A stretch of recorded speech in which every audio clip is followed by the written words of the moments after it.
రూపాయి పెట్టుబడితో కోటి రూపాయలు సంపాదించొచ్చు. ఇది రియల్ లైఫ్ లో సాధ్యం. బట్ రియల్ లైఫ్ లో మాత్రం కుదరదు కదా. కానీ రియల్ లైఫ్ లో కూడా ఒకే ఒక్క రూపాయి కోటి రూపాయలు అవుతుందని బిట్ కాయిన్ నిరూపించింది. 2010 టైంలో రూపాయి కాయిన్ ఇస్తే ఒక బిట్ కాయిన్ వచ్చేది. దాని విలువ ఇప్పుడు అక్షరాల కోటి రూపాయలు దాటేసింది. అంటే 10 రూపాయలు పెట్టి 10 బిట్ కాయిన్లు కొంటే ఇప్పుడు మీ జేబులో 10 కోట్ల రూపాయలు ఉన్నట్లే. కనిపిస్తాయి కానీ కనిపించవు.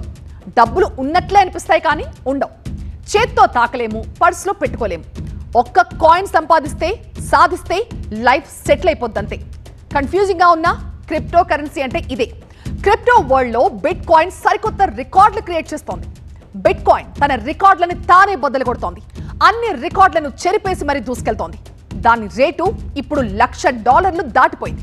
అంటే ఒక బిట్ కాయిన్ మన దగ్గర ఉంటే లైఫ్ సెటిల్ అన్నమాట. అవే 10-100 ఉంటే ఇక మనం మిలియనీర్సే. డాలర్ కంటే తక్కువ విలువతో మొదలైన బిట్ కాయిన్ జర్నీ ఇప్పుడు $1,00,000 దాటి వెళ్ళిపోయింది. అసలు బిట్ కాయిన్ అంటే ఏంటో ఇప్పుడు చూద్దాం. బిట్ కాయిన్ అనేది క్రిప్టో కరెన్సీ.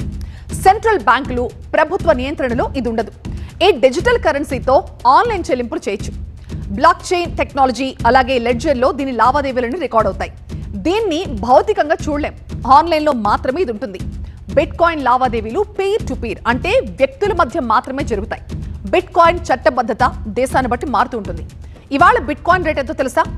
$1,18,545. మన కరెన్సీలో ఒక్క బిట్ కాయిన్ రేటు 1,10,93,338 అన్నమాట. సో చూసారా ఎంత డిఫరెన్స్ ఉందో? బిట్ కాయిన్ రేటుని కొన్ని అంశాలు ప్రభావితం చేస్తూ ఉంటాయి. బిట్ కాయిన్ రేటుని సప్లై డిమాండ్ ఫార్ములా ప్రభావితం చేస్తూ ఉంటుంది. కొత్త బిట్ కాయిన్లు కావాలంటే అవంత ఈజీగా పుట్టుకురావు. వాటిని డిజిటల్ ప్రింటింగ్ చేయరు కదా. అత్యంత క్లిష్టమైన డిజిటల్ మైనింగ్ ప్రాసెస్ తోనే బిట్ కాయిన్స్ తయారవుతాయి. అయితే ప్రపంచంలో 21 మిలియన్ బిట్ కాయిన్లను మించి తయారు చేయలేరు. ఆ లిమిట్ ఫ్యాక్టర్ కూడా బిట్ కాయిన్ రేటు పెరగడం తగ్గడంలో కీలక పాత్ర పోషిస్తుంది. ఇక ఇతర క్రిప్టో కరెన్సీల నుంచి వచ్చే పోటీ కూడా బిట్ కాయిన్ రేటుని ప్రభావితం చేస్తుంటుంది. బిట్ కాయిన్ సప్లై కూడా బ్లాక్ చైన్ టెక్నాలజీతో కంప్యూటర్ ప్రోగ్రామింగ్ ప్రకారమే జరుగుతుంది. ఈ ప్రోగ్రామింగ్ ప్రకారం 4 ఏళ్లకు ఒకసారి కొత్త బిట్ కాయిన్లు తయారు చేయబడి మార్కెట్లోకి వస్తాయి. దీంతో బిట్ కాయిన్ రేటు 4 ఏళ్లకు ఒకసారి సగానికి సగం పడిపోతుంది.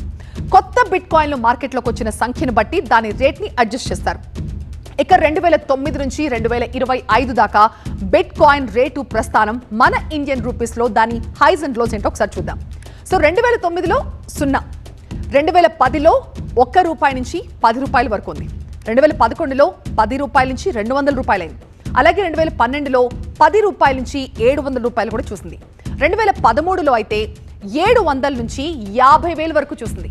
2014లో 20,000 నుంచి 35,000 వరకు వెళ్ళింది. 2015లో 15,000 ఉంది, అలాగే 32,000 కూడా చేరుకుంది.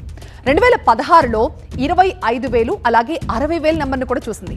2017లో 60,000 నుంచి 1,40,000 వరకు చూసింది.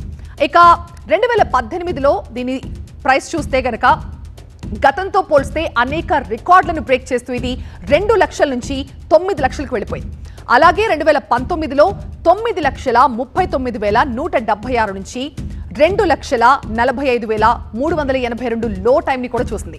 ఇక 2020లో 21,62,123 నుంచి 2,86,093 కూడా చూసింది.